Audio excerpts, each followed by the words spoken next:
A couple months back, Xdefiant released and took the gaming world by storm. It's a great game, but it's not the only free-to-play shooter that we've got in the past year. At the end of 2023, we also got The Finals, another brilliant shooter with unique environmental destruction. But which game is better? Let's find out. Starting with the gunplay, Xdefiant features realistic weapon handling, with each gun having unique recoil patterns, fire rates and damage profiles. You need to be able to master the recoil control for each weapon to maintain accuracy, especially in longer bursts of fire. Xdefiant has a fast time to kill, meaning that well-placed shots, especially headshots, can quickly down opponents. If you can accurately and consistently hit headshots, you can melt people really quickly. The damage model rewards accuracy, with higher damage multipliers for headshots and upper body shots compared to limb shots. The game offers a broad array of weapons including assault rifles, SMGs, LMGs, shotguns and snipers, each tailored for different combat scenarios. Each weapon class has distinct characteristics influencing playstyles and engagement ranges. At the time of recording, snipers are overpowered. They did release a patch nerfing them by adding more flinch, but it's not really done much, although a lot of people are engaging snipers at long range and then being surprised that they get sniped. The main issue with the gunplay in Xdefiant though is the netcode. Hit registration is shocking in this game. You get killed around corners, you blatantly hit people and it doesn't count. This is something that needs to be sorted ASAP, but otherwise the gunplay is very solid. The Finals leans towards an arcade style approach, with weapons that are easier to handle and have less pronounced recoil compared to more realistic shooters. This makes the gunplay more accessible and forgiving, allowing for faster paced combat.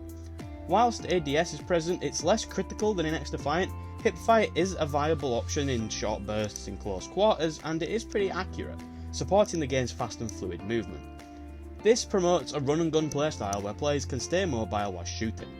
The Finals has a moderate time to kill, striking a balance between being forgiving and rewarding accuracy. The damage model is designed to be more lenient, making it less punishing for missed shots and focusing more on sustained accuracy over a period of time. If you miss the first few shots in Xdefiant, you would probably lose the fight, but in the Finals, you've got a chance to recover. So, Xdefiant gunplay emphasises realism and precision, with a focus on mastering recoil, ADS mechanics and a fast time to kill that rewards accurate shooting from the go. The weapon handling is more methodical, requiring players to control their shots and aim carefully. The Finals gunplay is more arcade-like, with easier weapon handling, effective hipfire, and a moderate time to kill that allows for more dynamic engagements. The emphasis is on fast, fluid combat and fun, basically. Personally, I lean towards Xdefiant in this category. I prefer it when the first player to get accurate shots wins the majority of fights. I've always leaned towards faster times to kill in games. I used to play a lot of hardcore and COD, I've got over 1,000 hours in Rainbow Six Siege, it's just a personal preference. I enjoy both, but I'm giving the gunplay point to Xdefiant. Now for the game modes. Both of these games take drastically different approaches towards their game modes. Xdefiant features very traditional game modes, tried and tested formulas from every major first-person shooter ever. There's stuff like hardpoint and domination, where teams fight to control specific zones on the map. Holding these zones accrues points over time, encouraging strategic positioning and coordination to capture and defend objectives. There's also escort, which I always like in whatever game it's in. One team is tasked with escorting a payload to a specific location, whilst the opposing team tries to stop them. This mode emphasises strategic defense and coordinated offense, requiring teams to work together to achieve the goals. There are others such as kill confirmed and zone capture, but I didn't really play much of these modes because I really didn't like them when I did. At the time of recording there's no search and destroy, but you would think that has to be added at some stage. These game modes are so common for a reason though. They work. When players actually play the objective, the game is really fun. Unfortunately, at this moment there's not really an incentive to do so many players aren't. Xdefiant offers traditional game modes familiar to FPS players. These modes focus on conventional competitive gameplay. The experience is grounded in well-established FPS principles, providing a familiar environment for players who enjoy classic multiplayer modes. The Finals takes a much more experimental approach, the main difference being that instead of 2 teams, most game modes actually feature 4 teams battling it out at once. There's Cash Out, where teams compete to collect and secure cash from various points on the map, and the goal is to amass the most money by the end of the game by delivering the cash. The mode is dynamic, with cash points changing locations and being destructible, adding layers of strategy and unpredictability. Then there's Bank It, where each team just needs to earn 40,000 in cash by grabbing boxes and taking them to the cash house box.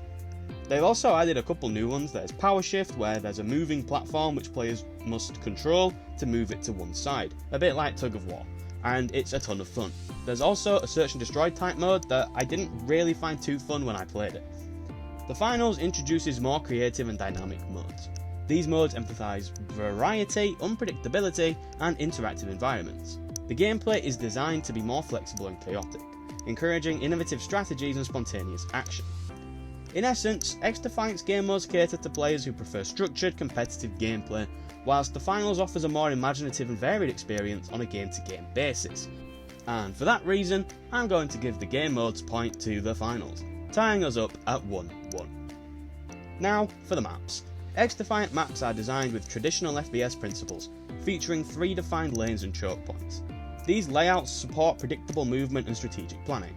The maps often include a mix of open areas for long-range engagements and tighter spaces for close-quarters combat. Xdefiant maps draw inspiration from various Ubisoft franchises, creating a unique crossover experience. For example, maps may feature elements from games like The Division or Far Cry. This integration brings familiar settings and themes from these franchises, providing a nostalgic and immersive experience for fans of Ubisoft's broader properties. Map elements in Xdefiant are generally static, meaning buildings, cover and other structures do not change or move during gameplay. They can't be destroyed. This static nature allows players to learn the maps over time, developing strategies based on consistent layouts and cover positions. Many of the maps are symmetrically designed to ensure fair play, especially in objective-based modes like Domination and Hardpoint. This symmetry helps maintain balance between teams. The design supports competitive play by providing equal opportunities for both sides. Similar to the game modes, Xdefiant's map philosophy is focusing on things they know work already. The 3-lane system, as we all know, is functional. Maps in the Finals are highly dynamic, with a focus on destructible environments, buildings, walls, and other structures that can all be damaged or destroyed during the game. This destruction changes the layout of the map in real time, creating new pathways, cover, and strategic opportunities. No 2 games of the Finals really ever feel that similar, because you never know what part of a building is going to get destroyed. A lot of the maps include elements like high-rise buildings, complex interiors, and interactive objects that add to the chaos and fun. Chaos is very much ingrained within the philosophy of the map design. They want crucial moments to feel desperate, and it works. Xdefiant maps are built on traditional FPS design principles, offering static environments that support strategic play and predictable engagements. Whereas the Finals maps are more dynamic and interactive with destructible environments and creative settings. Xdefiant's maps offer a familiar and stable battlefield with that standard Ubisoft flavour, whilst the Finals offers a more experimental and fluid map design that rewards creativity and adaptability. For that reason, the map point goes to the Finals, who take a 2-1 lead. Now it's time to compare how these games approach abilities and operators. Operators in Xdefiant are divided into different factions, each with its own theme and abilities deriving from existing Ubisoft properties. This division adds depth and variety to the gameplay, allowing players to choose characters that suit their own playstyle. Each operator has unique abilities that can significantly influence gameplay. These abilities are tailored to the faction's theme, creating a cohesive and immersive experience. They each have a passive ability, an active ability, and an ultimate ability.